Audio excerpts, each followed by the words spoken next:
ഉരുൾപൊട്ടൽ ഉൾപ്പെടെയുള്ള പ്രകൃതി ദുരന്തങ്ങളെ മുൻകൂട്ടി തിരിച്ചറിയാൻ സഹായിക്കുന്ന ഭൗമ നിരീക്ഷണ ഉപഗ്രഹം ISRO നാസയും ചേർന്ന് ജൂലൈ 30-ന് വിക്ഷേപിക്കും. ശ്രീഹരിക്കോട്ടയിലെ സതീഷ് ധവാൻ സ്പേസ് സെന്ററിൽ ഇന്ത്യൻ സമയം വൈകിട്ട് 5:40-നാണ് നൈസാർ വിക്ഷേപണം നടത്തുന്നത്. ഇന്ത്യയുടെ അഭിമാനം വാനോളമുയർത്തി ശ്രീഹരിക്കോട്ടയിലെ സതീഷ് ധവാൻ സ്പേസ് സെന്ററിൽ നിന്നാണ് നൈസാർ കുതിച്ചുയരുക.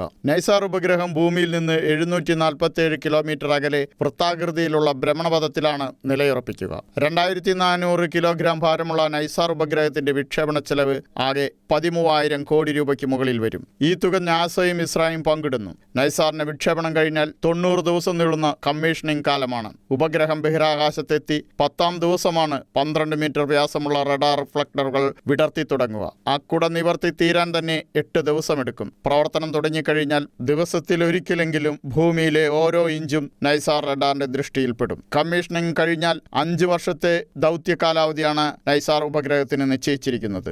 ISRO ഇതുവരെ വിക്ഷേപിച്ചതിൽ വെച്ച് ഏറ്റവും വിലയേറിയ ഉപഗ്രഹം കൂടിയാണ് നൈസാർ. പകൽ രാത്രി വ്യത്യാസമില്ലാതെ ഏത് കാലാവസ്ഥയിലും ഭൂമിയിലെ ഓരോ ഇഞ്ചും അതിസൂക്ഷ്മമായി പകർത്താൻ നൈസാർ സാറ്റലൈറ്റിന് കഴിവുണ്ട്. പ്രകൃതി ദുരന്തങ്ങൾ മുൻകൂട്ടി അറിയാൻ കഴിയും. ഉരുൾപൊട്ടലുകൾ, മണ്ണിടിച്ചിലുകൾ, അഗ്നിപർവ്വത വിസ്ഫോടനങ്ങളും ഭൂകമ്പങ്ങളുമെല്ലാം നൈസാർ റഡാറിന്റെ ദൃഷ്ടിയിൽ പതിയും.